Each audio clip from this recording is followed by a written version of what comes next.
당신은 대한민국 국민이 아니잖아요? 이 한마디가 빼앗아간 것은 단순한 자존심이 아니었습니다. 전쟁의 폐허에서 한국으로 건너와 평화를 찾은 이방인이 기댈 수 있는 건 오직 파란색 여권 한 권이었습니다. 한 여인이 죽어가는 딸을 붙잡고 한국으로 건너와 새 삶을 살려고 했지만 그 평화마저 위협하는 일이 생겼다고 하는데요. 대체 무슨 일이었기에 궁지에 몰렸던 걸까요? 지금 시작합니다. 그날의 폭발음은 아직도 귓가에 생생합니다. 우크라이나 키이우의 아침은 미사일 경보음으로 시작됐죠. 창문 너머로 검은 연기가 피어오르는 동안 저는 5살 딸 라일라의 작은 손을 꼭 쥐고 있었어요. 라일라는 선천성 심장병을 안고 태어났어요. 전쟁 전까지만 해도 병원에서 정기적으로 치료를 받았지만 러시아의 침공으로 모든 것이 무너졌습니다. 주치의 올렉 선생님은 더 이상 치료가 불가능하다고 했어요. 의약품은 부족하고 전문의들은 대부분 피난을 떠났으니까요. 라일라의 상태는 점점 나빠지고 있었습니다. 밤마다 숨을 헐떡이며 깨어나는 아이를 품에 안고 매일 밤 눈물로 베개를 적셨죠. 남편은 라일라가 태어나기도 전에 저를 떠났습니다. 그가 없어도 전쟁이 와도 버틸 수 있었지만 라일라를 잃는 것만큼은 상상조차 할 수 없었어요.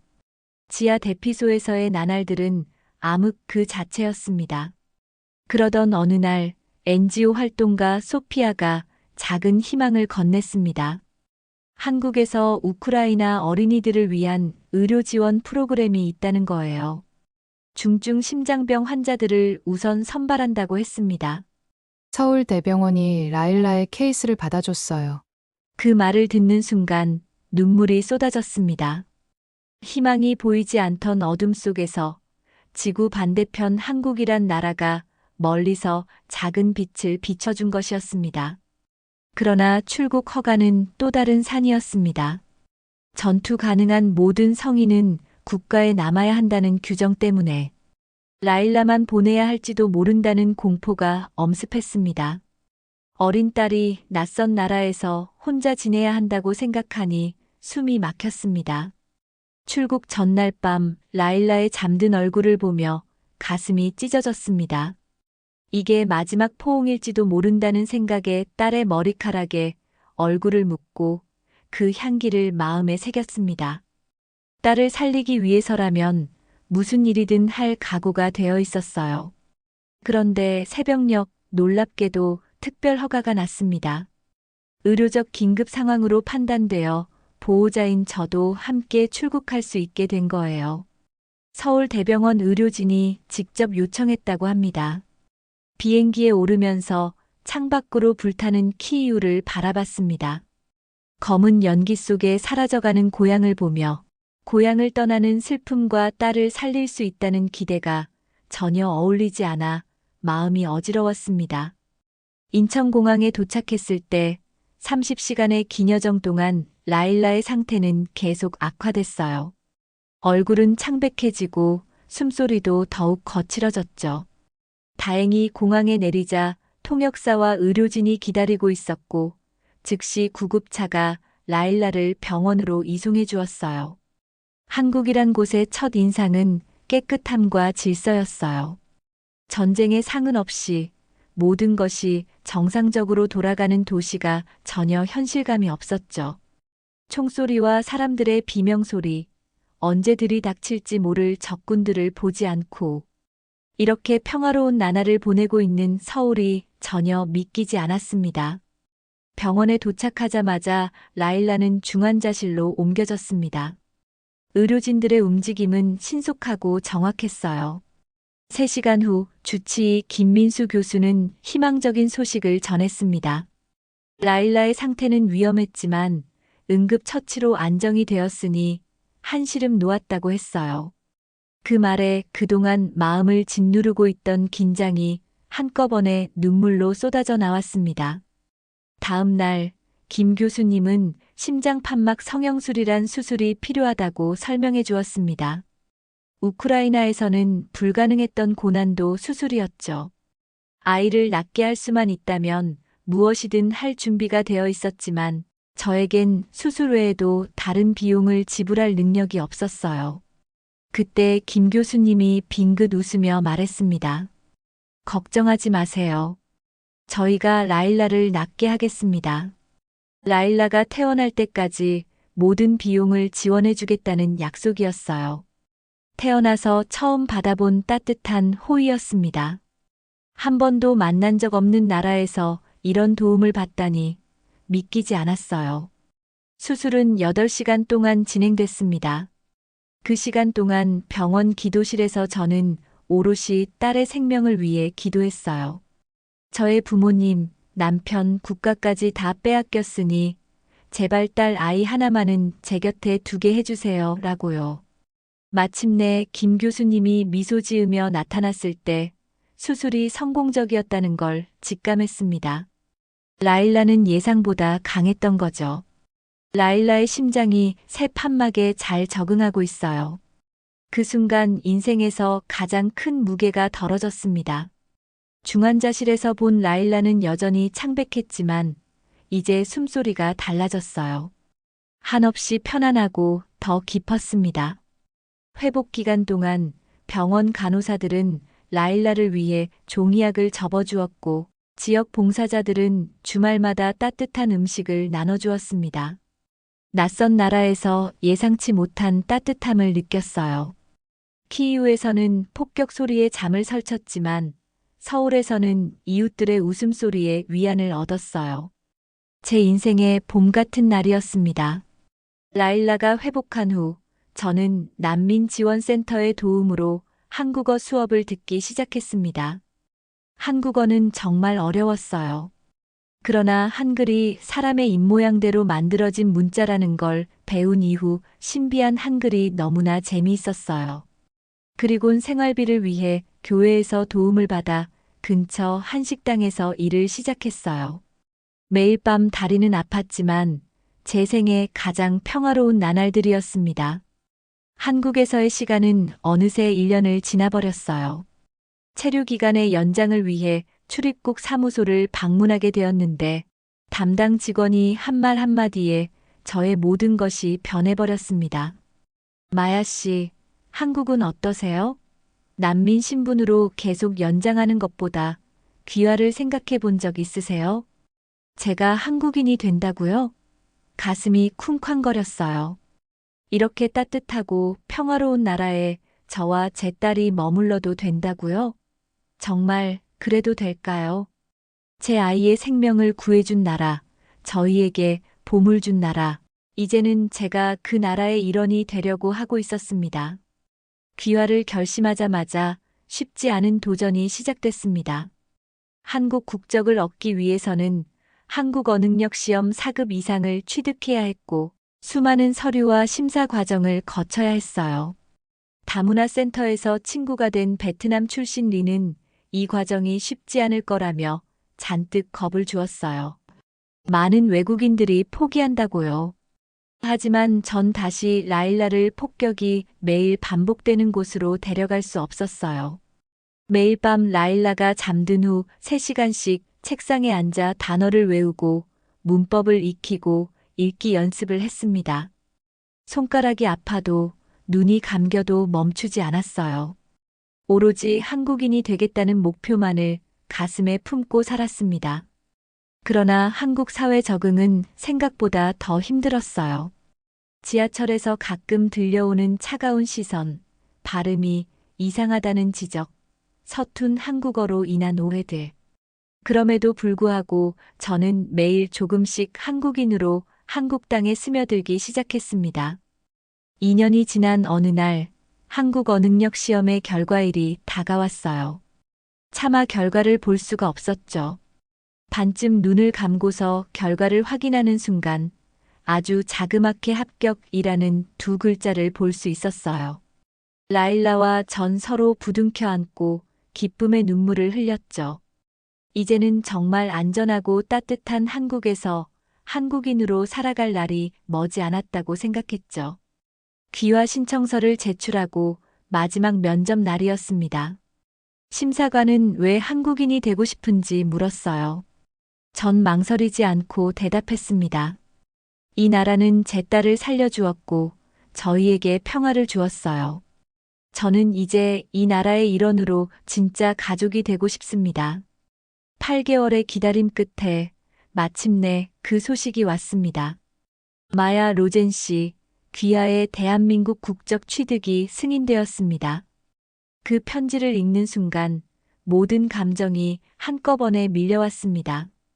국적증서 수여식 날 태극기가 걸린 법무부 대강당에서 저를 포함한 30명의 새로운 한국인들이 선서를 했습니다. 선서를 마치고 국적증서를 받는 순간 지난 3년간의 모든 노력과 눈물이 주마등처럼 스쳐 지나갔습니다. 며칠 후 청색 표지의 대한민국 여권을 손에 쥐었을 때 그것은 단순한 문서가 아니라 새로운 정체성의 증명이었어요. 라일라도 자신의 여권을 받고 신기한 듯 물었습니다. 엄마, 이제 우리는 진짜 한국 사람이야? 맞아요. 라일라와 전 이제 정말 한국 사람이 되었습니다. 국적 취득 후 1년 한국에서의 삶이 안정되어 가고 있었습니다. 라일라는 초등학교 3학년이 되었고 저는 다문화센터에서 강사로 일하게 됐어요. 그러던 어느 날 생각지도 못한 연락이 왔어요. 그건 키이우에서 친했던 이웃 빅토르였습니다. 마야, 너의 부모님이 살아계셔. 헝가리 국경 근처 난민촌에서 보았어. 손이 떨렸어요. 전쟁 초기에 마을이 러시아군에게 공격을 받으며 저희 식구는 뿔뿔이 흩어졌고 부모님은 그 이후 소식을 알 수 없었어요. 같은 마을 사람들에게서 부모님이 돌아가신 것 같다는 이야기를 들은 이후로는 가슴에 큰 돌덩어리를 가지고 살아왔었습니다. 그런데 우리 부모님이 살아계시다니 당장이라도 엄마 아빠를 만나러 가고 싶었지만 여전히 저의 생활은 넉넉하지 않았어요.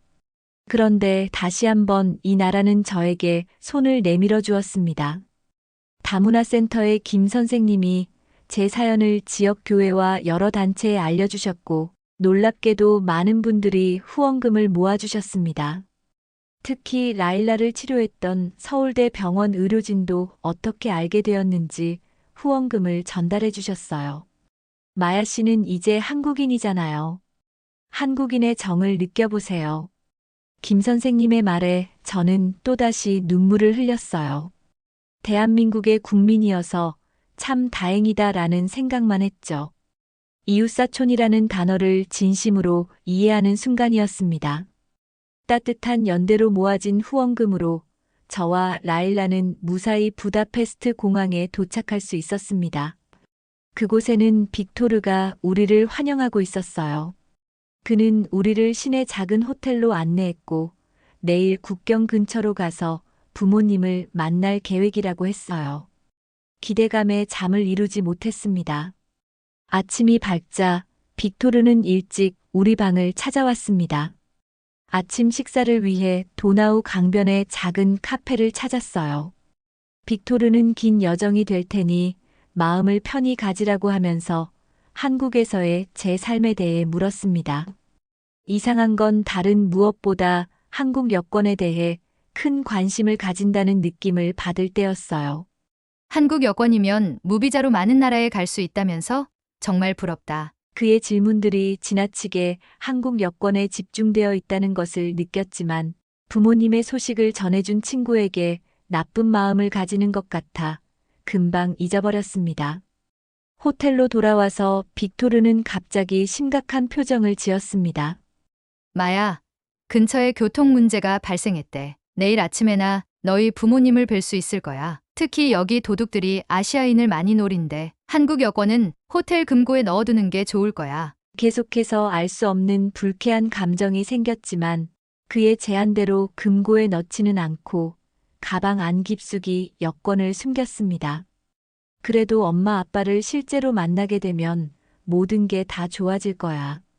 저는 스스로를 다독이며 잠에 들었습니다. 다음 날 아침 유난히 개운하게 잠에서 깨어 이상한 생각이 들었어요. 빅토르에게서 어떠한 소식도 오지 않은 늦은 오전이라는 사실을 알았거든요. 아니나 다를까 빅토르의 방으로 찾아가자 그곳에 빅토르는 없었습니다. 호텔에 문의를 해보았지만 그는 새벽에 이미 체크아웃을 했다라는 말만 들려주었어요. 이게 대체 무슨 일이지? 쿵쾅대는 가슴을 안고 방으로 돌아오자 누군가 저의 짐들을 파헤쳤다는 걸 발견했어요. 안 돼, 안 돼. 빅토르가 한국 여권을 훔쳐 달아난 거예요. 심장이 멈추는 것 같았습니다. 저와 라일라의 여권은 그 어디에도 보이지 않았거든요. 낯선 나라에서 신분 증명 없이 딸과 단둘이, 그리고 부모님은 오지 않을 거라는 끔찍한 예감이 들었습니다. 빅토르가 우리를 속였다는 사실을 깨달았을 때 말로 표현할 수 없는 감정들이 떠올랐어요. 호텔 직원의 도움으로 경찰에 신고했지만 찾을 수 없을 거란 대답만 듣게 되었습니다. 이제 나와 라일리에게 남은 건 한국뿐이었어요. 한국 대사관에 전화해 도움을 요청했습니다. 그날 밤 호텔방에서 라일라를 재우며 눈물이 멈추지 않았습니다. 부모님을 다시 볼 수 있다는 희망마저 잃은 것 같았어요. 이대로 한국에서마저 쫓겨나면 정말 그땐 어떻게 해야 할까요? 다행히 한국 대사관에서는 저희 둘에게 도움의 손길을 주었습니다. 임시 여권을 발급받을 수 있었고 이틀 후 저희는 한국으로 돌아가기 위해 부다페스트 공항에 도착했습니다. 비록 부모님도 못 찾았고 친구에게 배신도 당했지만 이제 곧 집으로 돌아갈 수 있다는 생각에 마음이 조금 가벼워졌어요. 하지만 진짜 문제는 출국 심사대에서 발생했어요. 저와 라일라의 한국 임시 여권을 내밀자 잠시 기다리란 말과 함께 공항 경찰이 다가왔습니다. 그리고 우리를 별도의 사무실로 안내했습니다. 그곳에서 시작된 신문은 악몽이었습니다. 마치 범죄자를 대하듯 우리를 취급했습니다.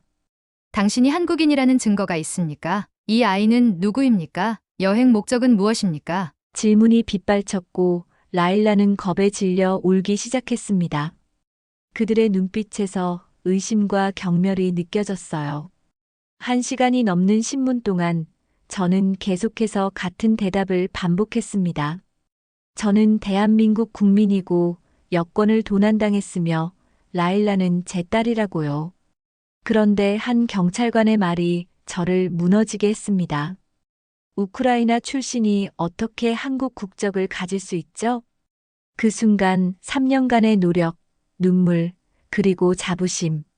모든 것이 이 낯선 사람의 한마디에 부서지는 것 같았습니다. 더 끔찍한 것은 경찰들이 우리를 분리시키겠다고 한 것이었습니다. 그들은 라일라의 손을 잡아 다른 방으로 데려갔습니다.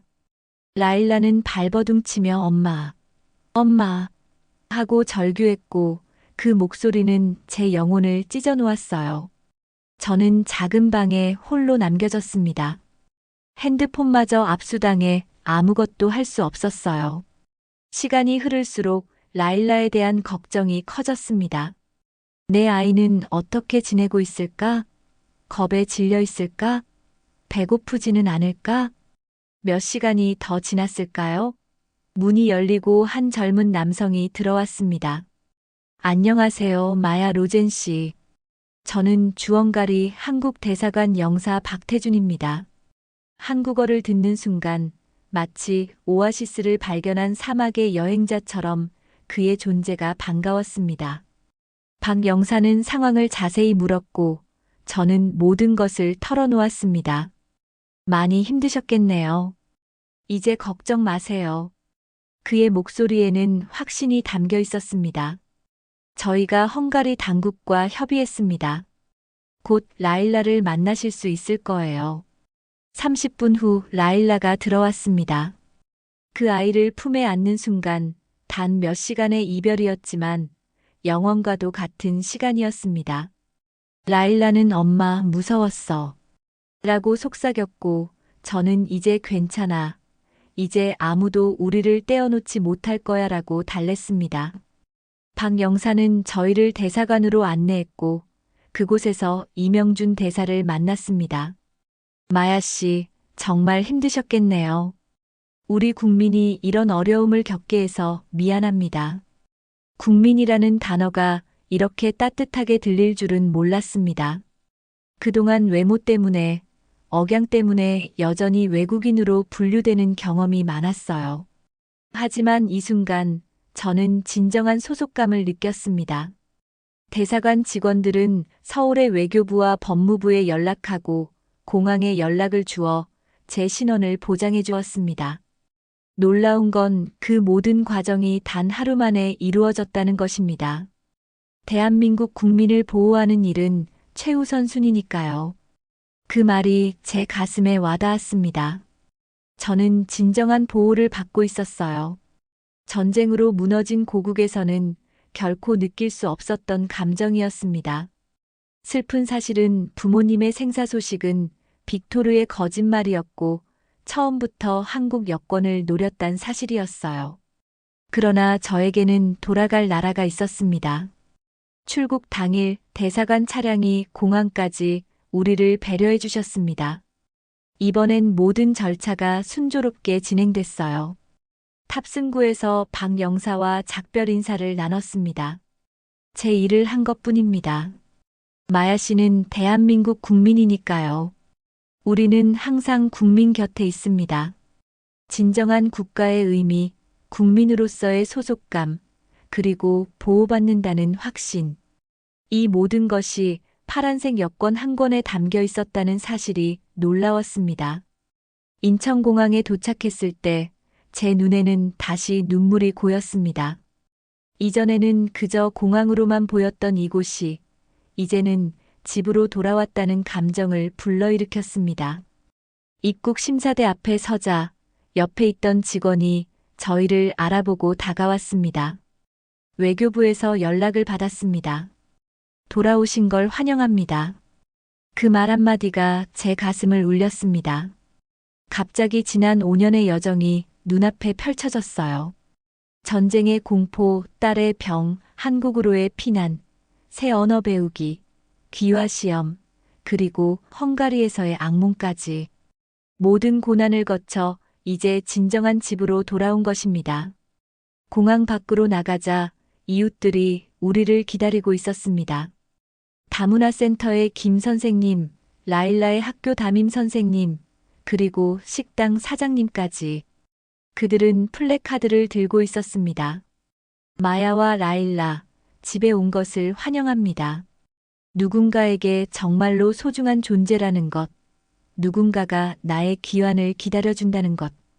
그것이 집의 의미였습니다.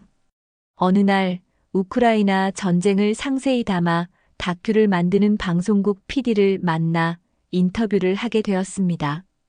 그분은 저에게 물었어요. 한국으로 귀화하신 걸 후회하진 않으세요? 저는 한치의 망설임도 없이 대답하였습니다. 그 여권 하나를 얻기 위해 난 수천 번을 시험받았어요. 그런데 그 여권 하나가 나와 우리 딸을 수천 번 더 지켜줬죠. 나는 외국인이었지만 지금은 분명히 말할 수 있어요. 나는 자랑스런 대한민국 국민입니다. 오늘의 사연 어떠셨나요? 대한민국의 국민이 된다는 건 전 세계 어떤 나라보다 자랑스러운 일이 아닐 수 없습니다. 대한민국 국민이 자랑스러우시다면 좋아요, 구독 댓글로 함께 해주세요. 또 따뜻하고 감동적인 사연으로 돌아오겠습니다. 감사합니다.